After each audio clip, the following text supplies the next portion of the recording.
You are a royal physician in Madrid. The year is 1834. The king lies dead, and yet your work has only begun. A hushed order summons you to the chamber of Ferdinand VII, Spain's most feared and despised monarch.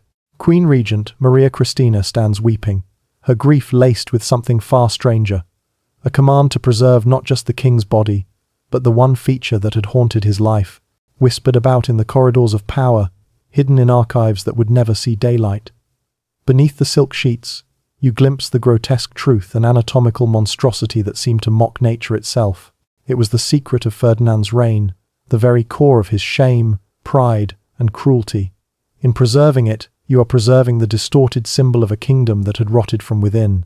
To understand how Spain could fall under the spell of such a man, one must look deeper into the centuries that preceded him. Ferdinand was not born cursed by sorcery, but by blood thick, stagnant, poisoned by generations of royal inbreeding. The Spanish Habsburgs, and later the Bourbons, had played a reckless game of preserving purity through cousin marriages and uncle-niece unions, producing rulers who carried madness and deformity in their very veins. Charles II of Spain, known as El Hechizado, the Bewitched, had died childless a century earlier, a feeble man whose body bore the marks of this genetic collapse. By the late 18th century, Europe was beginning to embrace Enlightenment ideals, reason, and reform. Spain, however, remained shackled to old traditions and crumbling superstition. Ferdinand VII would become the grotesque embodiment of this decay. He was born in the Escorial Palace on the 14th of October, 1784, the son of Charles IV and Maria Luisa of Parma, first cousins, whose marriage was more arrangement than affection. From birth, Ferdinand was a child of contradiction. The royal cradle promised power, but his body carried a cruel inheritance. Physicians noted early on that something was amiss. By adolescence, whispers had spread through the palace. The young prince bore an organ of such monstrous proportion and deformity that it defied medical reason. To later generations, this might sound like sordid rumor. Yet contemporary physicians, whose notes were buried in secret archives, described it clinically. Narrow at the base, bulging grotesquely at the end, curved in a way that made ordinary relations nearly impossible. In an age when ideals of masculinity looked to the statues of antiquity, where refinement meant balance, moderation, and elegance, Ferdinand's anatomy marked him as a freak. He was envied by no one, mocked by many, pitied by none. Court servants whispered behind their hands. Foreign diplomats smirked in reports to their monarchs. Even as a boy, Ferdinand understood that his most intimate self had become a weapon others used to ridicule him. This awareness fermented into something darker, paranoia. His childhood offered no comfort. His father, Charles IV, was a mild, timid man who preferred hunting to governance, leaving Spain in the hands of Manuel Godoy, a common soldier elevated to prime minister and, to the king's shame, his wife's lover. Queen Maria Luisa flaunted her affair openly. Young Ferdinand grew up in a palace where betrayal was as common as incense in the chapel. He learned early that power was not about honor or trust, but about manipulation, about striking first before being humiliated. But humiliation still found him. The cruel jokes of courtiers, the stifled laughter of servants, the endless rumors about his body built a wall around the young prince. Anyone who glimpsed his deformity paid a price. One page, unlucky enough to enter at the wrong moment, was flogged, his family exiled from Madrid. In this act, the boy who felt powerless discovered the intoxicating thrill of power over others. Mockery would be met with cruelty. Curiosity would be punished with destruction. It was here, in the crucible of shame, that a tyrant began to take shape. Ferdinand withdrew into himself. Tutors observed a change. Secretive, vindictive, increasingly vicious to those who could not defend themselves. Even as a youth, he displayed a talent for cruelty that shocked those around him. He became convinced that mockery was everywhere, in the bows of courtiers, in the compliments of foreign ambassadors, even in the formal politeness of his tutors. His paranoia was not entirely false. Spain's elite really did whisper about him. But Ferdinand turned whispers into weapons, transforming suspicion into obsession. As he reached marriageable age, physicians began preparing for what they saw as inevitable disaster. Secret notes reveal their unease. Ordinary intimacy would be dangerous for both Ferdinand and any future wife. Craftsmen were called to create strange devices, pillows, restraints, supports, euphemistically referred to as marital aids. Behind closed doors, the royal workshops were transformed into laboratories of desperation, producing contraptions that looked as much like instruments of torture as tools of love. Meanwhile, Ferdinand clung to alchemists and charlatans who promised miracle cures, powders of pearl, elixirs of rhinoceros horn, mystical Eastern rituals. None worked. But in his desperation, he drained coffers, believing each new promise could rewrite what fate had carved into his flesh. In 1802, the problem ceased to be theoretical. Ferdinand was wed to his first cousin, Maria Antonia of Naples, a bright and hopeful young princess. She had grown up on romantic tales, imagining her husband as El Deseado, the desired one, as his supporters called him. The wedding in Madrid glittered with music, jewels, and triumph. But fairy tales end at the altar, and reality began on the wedding night. Maria Antonia, innocent in the way most royal brides were, could not have imagined what awaited her. When Ferdinand entered her chamber, the truth revealed itself in a moment so horrifying that her ladies-in-waiting remembered it years later. The princess shrieked in terror, crying out, "Monster! Monster!" Her horror was not just at the sheer size, but at the grotesque distortion, the unnatural curves, the swollen growths. That night was not a wedding night at all, but a medical ordeal. Physicians were summoned, cushions arranged, opiates administered. The act of consummation was reduced to a procedure, clinical, mechanical, and scarring. It was only the beginning. Each attempt at conception became a grim ritual. The queen was dosed with laudanum, sometimes so heavily that she drifted into semi-consciousness, her body compliant though her spirit was in revolt. Physicians orchestrated the grotesque theatre, supports, oils, restraints. Ferdinand, desperate for an heir, pushed further, consulting astrologers, mystics, and even self-proclaimed magicians who promised the stars themselves could bless his union. Once, Maria Antonia conceived, only to miscarry after months of fragile hope. Another time, she nearly died in a bloody labor that left her shattered in both body and mind. By the end, she had become a ghostly figure, numbed by addiction, trapped in a nightmare she could not escape. In May 1807, at only 21, Maria Antonia died. Officially, it was fever and frailty, but whispers said despair had killed her, or poison, perhaps even at Ferdinand's own command. For Ferdinand, her death was less tragedy than liberation. He grieved in public, yes, but behind closed doors he seemed relieved, already searching for another bride who might succeed where she had failed. Ferdinand, freed from the presence of his first wife, grew only more twisted by her absence. Her failure to provide him with an heir had been, in his eyes, not fate but betrayal. Where a man broken by grief might have sought solace, Ferdinand turned instead to paranoia and rage.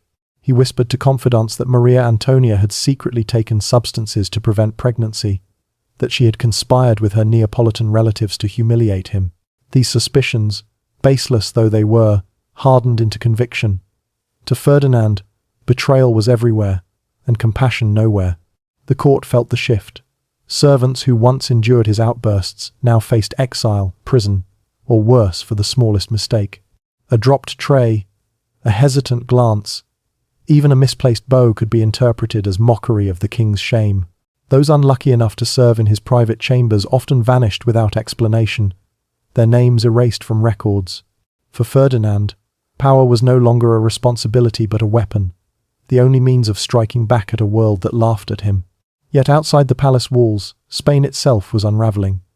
Charles IV, weak and indecisive, relied heavily on Manuel Godoy, whose unpopularity among nobles and commoners alike was legendary. Foreign policy blunders, humiliating treaties, and the looming shadow of Napoleon's France pushed Spain closer to disaster. Ferdinand, still prince at the time, seized on this dissatisfaction. A faction of nobles and military officers gathered around him, calling themselves the Fernandinos. To the public, they painted him as El Deseado, the desired one, Spain's savior who would sweep away corruption and restore the kingdom's dignity. Behind closed doors, however, these same nobles knew of his instability. But to them, a flawed prince was preferable to a despised minister. The conspiracy climaxed in 1807. Ferdinand, desperate for power, secretly reached out to Napoleon Bonaparte, believing the French emperor might aid him in overthrowing his father. But Ferdinand underestimated Napoleon. When the plot was exposed, the prince revealed his true nature. Instead of standing by the nobles who risked everything for him, Ferdinand betrayed them all. He confessed in detail, named every co-conspirator, begged for forgiveness like a whipped child. His allies faced imprisonment, exile, and disgrace, while Ferdinand, though humiliated, preserved himself. It was the first of many betrayals that would define his reign. Then came 1808. Spain shook under the boots of French soldiers as Napoleon invaded, dethroning Charles IV and dragging Ferdinand himself into captivity. For 6 long years, the prince who dreamed of kingship found himself a prisoner in the chateau of Valenciennes. To his captors, Ferdinand was not a monarch but a curiosity. French physicians, unshackled by Spanish secrecy, examined him clinically, their reports later found in Napoleonic archives. They described an organ so abnormal it seemed almost mythological. They theorized he suffered from rare genetic conditions, the combined poisons of centuries of inbreeding manifesting in flesh. For Ferdinand, these examinations were not just humiliating, they were torture, stripping him of dignity while Spain itself bled in resistance against French occupation. Yet while guerrillas fought and died in the mountains, while patriots shed blood in cities and villages to restore him, Ferdinand thought not of their sacrifice but of his own plight. He wrote letters, not about strategy or salvation, but about finding wives who might endure his condition, about cures that might normalize him, about heirs not yet conceived. His world, even in exile, revolved around his shame. When at last, in 1814, Napoleon released him and he returned to Spain, the people greeted him like a messiah. Crowds knelt in the streets, flowers rained from balconies, tears streamed down the faces of men hardened by war. To them, Ferdinand was the rightful king, the symbol of Spain's resistance. They could not know the truth that the man they hailed as savior was less a liberator than a tyrant waiting to be unleashed. The moment he reclaimed his throne, Ferdinand revealed his nature. Promises of reform evaporated. The liberal constitution born in Cadiz during his absence was torn to pieces. Those who had fought in his name found themselves imprisoned or exiled. The decade that followed would be known as La Década Ominosa, the ominous decade, when repression and paranoia smothered Spain. For Ferdinand, the throne was not a burden of responsibility, but a stage upon which to enact vengeance against all who had mocked, doubted, or resisted him. Amidst this political darkness, his personal obsessions continued to dominate.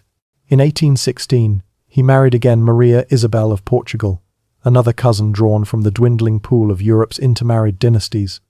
She was 19, hopeful, naive. Her wedding procession gleamed with gold and music, but her first night as queen became the beginning of a nightmare. Despite preparations, despite physicians and contraptions, Maria Isabel's screams echoed through the palace. The next morning, bloodied sheets and broken furniture told a story that courtiers whispered but never dared speak aloud. From that night on, she lived in fear. Observers noted how she flinched when Ferdinand entered a room, how she developed a nervous stutter, how her once bright spirit dimmed to shadow.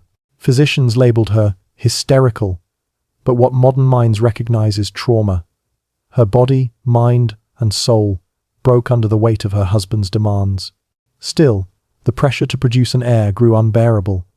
Spain's colonies across the Atlantic were already stirring in rebellion, and revolutionaries seized upon the rumors of Ferdinand's impotence.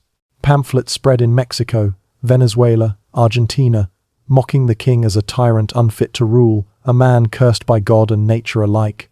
For them, his failure was divine proof that Spain's empire was destined to collapse. Within the palace, Ferdinand's desperation turned grotesque. He summoned foreign physicians, even circus performers who claimed anatomical expertise, turning his marital chamber into a theater of failed experiments. Witnesses recorded how learned doctors and charlatans alike were made to observe, sketch, and diagnose the king's struggles. For Maria Isabel, it was degradation beyond comprehension. She withered, haunted by nightmares, suffering phantom pregnancies that briefly filled Ferdinand with hope before ending in bitter disappointment. By 1818, her torment ended through death. The court called it nervous exhaustion. Rumors whispered suicide. Her final words, spoken to her confessor, were said to be a prayer of gratitude for freedom. Ferdinand, instead of mourning, raged. He accused her ladies-in-waiting of poisoning, interrogated servants, and clung to his paranoia. At her funeral, he demanded to touch her body, to speak to her corpse, to preserve a mask of her dead face so he might keep her close. Even in death, she was not released from his obsession, and once again, barely had the bells of mourning ceased when negotiations for a new wife began. For Ferdinand, grief was never an obstacle to desire, and desire was never love, only the unrelenting need to prove himself against nature's curse. By 1819, the Spanish court had grown weary of mourning. Twice widowed, twice a failure in the eyes of dynastic duty, Ferdinand once more sought a bride. But now, finding a willing princess was no easy task. Across Europe, whispers of his grotesque condition had spread. Families declined discreetly, fearful that their daughters would meet the same fate as Maria Antonia and Maria Isabel. Finally, negotiations succeeded with the House of Saxony, a family pressed by debt and willing to overlook danger in exchange for Spanish alliance. The chosen bride was Maria Josepha Amalia of Saxony, a young woman of 24, serious and pious, who accepted her duty with the clinical resolve of a martyr walking to the altar. The wedding, unlike the lavish spectacles of Ferdinand's earlier unions, was subdued. The court had no illusions left. Foreign dignitaries attended politely but without enthusiasm, and the Spanish people, burdened by famine and political repression, found little reason to celebrate. Maria Josepha entered her new life not with romantic dreams, but with medical preparation. Her Saxon physicians had warned her of what awaited. She traveled to Madrid with her own remedies, contraptions, and even a trusted doctor. What followed was not marriage but experimentation.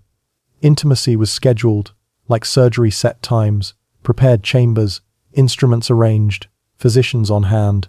Maria Josepha approached her conjugal duties like a scientific problem to be solved, documenting attempts with notes as precise as any medical researcher. She recorded positions, timings, outcomes, failures. To her, Ferdinand was less a husband than a patient. This cold detachment unsettled him. Where Maria Isabel had shown terror, Maria Josepha showed indifference, and to Ferdinand's paranoid mind, indifference was insult. He began to suspect her of writing to Saxony not about family matters but about his anatomy, as though his failures were being catalogued as state secrets. Outside the palace, Spain itself spiraled downward. The once vast empire was crumbling piece by piece. In the Americas, colonies declared independence: Argentina, Mexico, Colombia, Chile, one after another, slipping from Spain's grasp. These revolutions were not simply military struggles, they were battles of legitimacy. Propaganda across the Atlantic mocked Ferdinand as a cursed monarch, a tyrant who could not even beget an heir. His personal shame had become political ammunition, proof that God himself had turned against Bourbon Spain. Within Madrid, repression deepened. Secret police prowled the streets, inquisitors revived old terrors, and whispers of disloyalty led to prison or exile. Meanwhile, Ferdinand poured fortunes into new remedies for his condition. Mechanical devices from Germany, potions from Italy, and even relics from the Holy Land. None succeeded, and yet, in 1829, a miracle or perhaps a crueler tragedy seemed to occur. Maria Josepha conceived. The Spanish court erupted in jubilation. At last, the hope of succession seemed within reach. Bells tolled, prayers rose from every church, and Ferdinand strutted with renewed pride. Europe watched with fascination. After decades of humiliation, could the king finally overcome his curse? But nature remained merciless. In the 7th month, complications began. Modern physicians would recognize placental abruption, but in the 19th century, confusion reigned. Ferdinand, ever distrustful of doctors, summoned mystics alongside surgeons, alchemists alongside priests. The queen endured contradictory treatments. One moment bled to balance her humors, the next force-fed potions of crushed gems. Amid this chaos, she went into labor far too early. The delivery was a nightmare. Ferdinand, demanding to oversee the process personally, turned the birthing chamber into a grotesque stage. Maria Josepha gave birth to a fragile daughter who lived only hours. The queen survived the birth but wasted away in fever, infection, and despair, dying 3 weeks later. Ferdinand's reaction teetered between madness and denial. He refused to bury mother or child, commanding physicians to continue their work as though they might yet revive the dead. For nearly a week, the palace stank of decay, courtiers gagging as they passed the chamber where the king raved to corpses. At last, reality forced its way in. Maria Josepha was entombed, the infant forgotten. Ferdinand, surrounded by death masks of his 3 wives, sank into isolation. He stared for hours at these plaster faces, conversing with them as though they still lived, demanding answers that never came. Spain, meanwhile, was mocked across Europe. Once the empire upon which the sun never set, it had become a shadow of itself. Foreign observers laughed at a king whose failures in bed mirrored his failures in state. His court, they said, was a grotesque theatre, more obsessed with one man's anatomy than with the hunger of its people. And yet, fate had one last irony prepared. In the very year of Maria Josepha's death, Ferdinand prepared to marry once more. His advisors, desperate to stabilize the throne, found him a 4th bride, Maria Cristina of Naples. Unknown to Ferdinand, or perhaps willfully ignored, she was already pregnant when she arrived in Spain. In 1830, she gave birth to a daughter, Isabella. To the world, Isabella was the king's long-awaited heir. To Ferdinand, she was a paradox, the answer to his desperate prayers, yet also living proof of his greatest failure. The child who secured his dynasty might not even be his. And so began the final act of his reign, a tragedy of suspicion, jealousy, and decay, in which Ferdinand would descend further into paranoia, spying on his wife, doubting his daughter, and lashing out at shadows as his kingdom crumbled around him. Maria Cristina, young and graceful, seemed at first to soften the harsh outlines of Ferdinand's life. To the public, she was the hope of a new beginning. To Ferdinand, she was both salvation and torment. The child she bore, Isabella, was celebrated as the long-awaited heir, the promise that Spain's dynastic line would endure. Yet beneath the gilded announcements and church bells, Ferdinand's mind gnawed at the truth he could never say aloud. He knew Isabella was not his blood.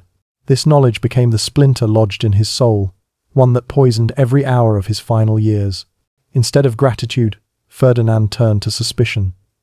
He watched Maria Cristina as a hawk watches prey. At first it was subtle intercepted letters, a guard posted at her chamber door. Soon it grew grotesque. Peepholes were drilled into the walls of her rooms, and servants whispered that the king would stand for hours, with one eye pressed against the darkened openings, spying on his wife's most private moments. He convinced himself that assassins lurked in her retinue, that her letters to Naples hid treason, that her smiles in public concealed mockery in private. Even the act of eating became a ritual of dread.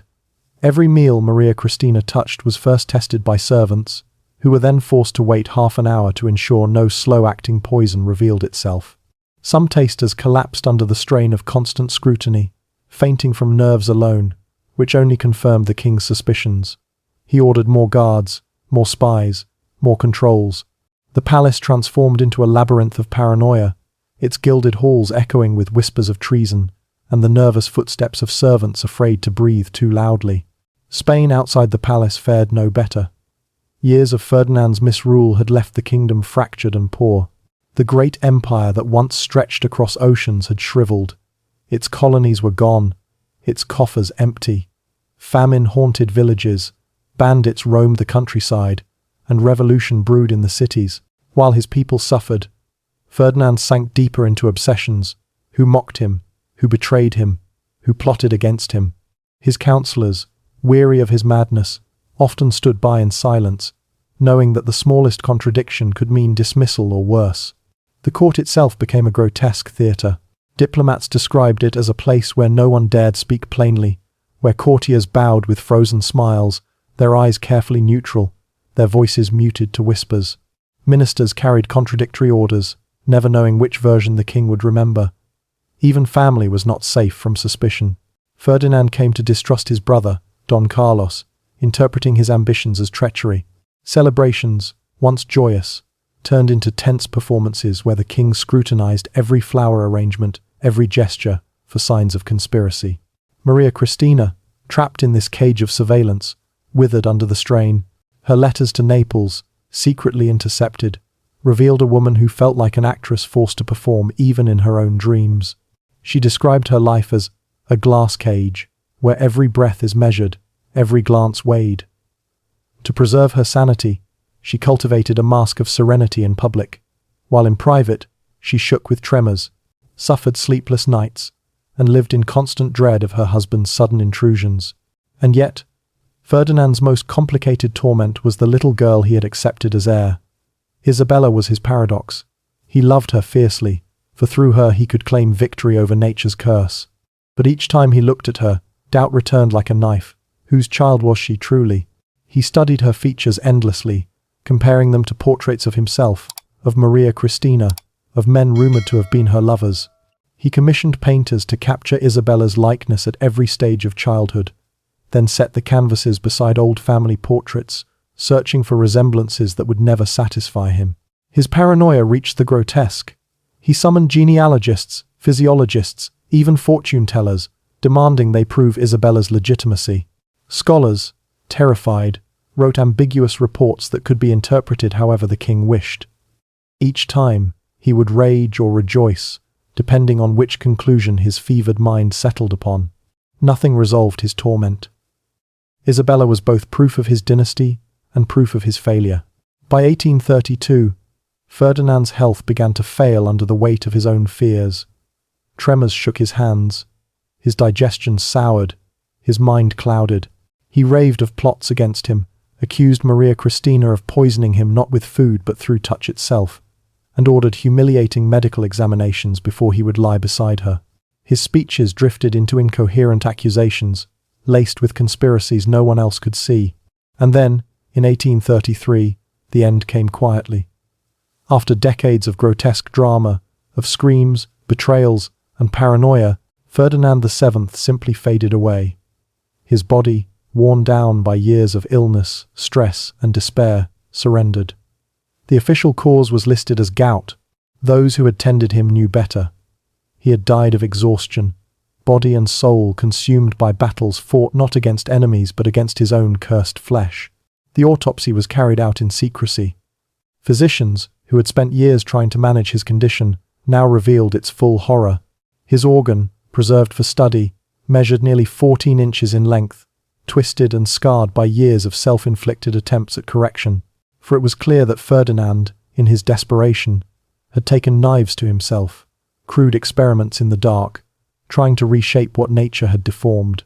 Each attempt had only worsened his plight, leaving scars both physical and psychological. The specimen was sealed away, hidden in the Vatican's vaults, too disturbing for the world to know.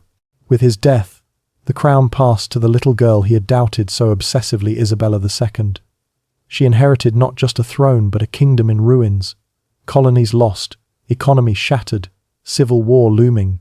Spain, once a titan of the world, now stood humiliated, its decline symbolized by the grotesque figure of the king who had ruled it. Ferdinand's reign is remembered not for victories or reforms, but as a cautionary tale. How the personal dysfunction of one man can metastasize into national tragedy. His 3 dead wives, his questionable daughter, his terrorized subjects, all were victims of a monarch shaped by shame and paranoia.